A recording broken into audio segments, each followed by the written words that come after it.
Hello, this is Darrell Castle with today's podcast. Today is Wednesday, August 14th, 2013, and the subject of today's discussion, economic independence, and how it is becoming increasingly difficult to achieve in America economic independence, a rare commodity.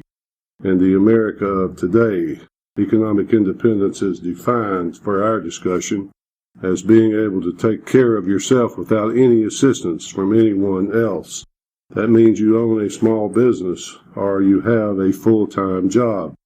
Unfortunately, the percentage of self-employed people here in America is at an all-time record low right now. The percentage of Americans with full-time jobs, the lowest it has been in more than 30 years, according to research by our friends over at Zero Hedge.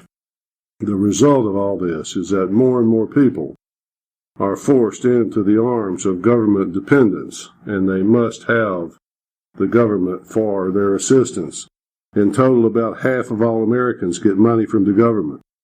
This is the systematic destruction of the independence, economically speaking, of Americans. As you receive more and more assistance from the government, you become more and more dependent on government for your survival, and less economically independent. That makes it hard to resist what the government is doing, and at least partially explains why the government has been allowed to systematically destroy the U.S. Constitution and civil liberties of Americans. Half of us already bought and paid for. The climate for achieving economic independence in America is getting worse, not better, as the IRS, now by its own admission, is targeting small business owners for special scrutiny in an effort to squeeze every last nickel from them.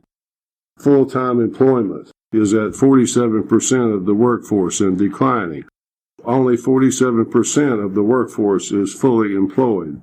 That number falling, and we wonder why things are the way they are. Here are just a few items from our friends at Zero Hedge. According to the Survey of Income and Program Participation conducted by the U.S. Census Bureau, well over 100 million Americans are enrolled in at least one welfare program run by the federal government. Sadly, that figure does not include Social Security or Medicare.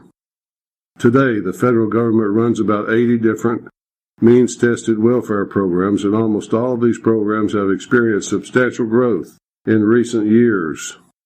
The number of Americans on Social Security disability now exceeds the entire population of the state of Virginia.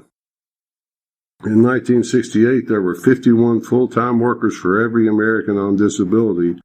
Today, there are just 13 full-time workers for everyone on disability. The number of Americans on food stamps has grown from 17 million in the year 2000 to more than 47 million today. Back in the 1970s, 1 out of every 50 Americans was on food stamps. Today, 1 out of every 6.5 Americans is on food stamps. When you total it all up, American households are now receiving more money directly from the federal government than they are paying to the government in taxes. That is the America of today, folks. That is the America of this administration, at least. Now I'd like to kind of sum all this up with a small quote from Charles Hugh Smith in a recent article he wrote that I think is worth your time to listen to. Quoting, "Once you get a check from the state, you begin loving your servitude. The collusion of the state and its central bank is truly a thing of authoritarian beauty. The central bank, the Federal Reserve, creates money out of thin air and buys government bonds with the new money. The state can thus borrow unlimited sums at low rates of interest and continue to send tens of millions of individual payments out to buy the passivity and complicity of its citizens." That says it very, very well. That's the way it is. And in closing, let me just say this. What we are achieving here in America is the destruction of economic independence and the creation of any resistance to anyone that proposes changes to the system that we are dependent upon. That is the way I see it, at least, August 14th, 2013. Until next time, folks, this is Darrell Castle. Thanks for listening.